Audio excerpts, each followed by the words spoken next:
আমরা mob justice allow করব না। এবং যে বা যারা এই মানুষটাকে পিটিয়ে মেরেছে এবং আগুনে পুড়িয়ে দিয়েছে তাদেরকে অবিলম্বে গ্রেপ্তার করে আইনের আওতায় আনার জন্য আমি মাননীয় স্বরাষ্ট্র উপদেষ্টা মহোদয়কে অনুরোধ করেছি। আমরা চেষ্টা করে যাচ্ছি। কথা হচ্ছে যে সব স্থাপনায় আগেভাগে পুলিশ নিয়ন্ত্রণ করা এটা তো একটা কঠিন কাজ। কখন কোন দিকে হামলা হয় এটা অনেক সময় আমরা জানতে পারি না।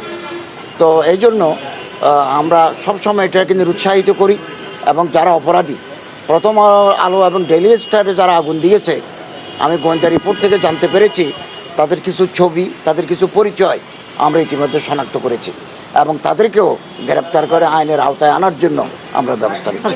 ছায়ানটে হামলা হয়েছে, সব জায়গায় স্যার কোনো যেমন শিবিরের কেউ বলেছে যে এই ধরনের প্রতিষ্ঠান থাকা উচিত না, তারা একটু ধর্মভিত্তিক রাজনৈতিক দল।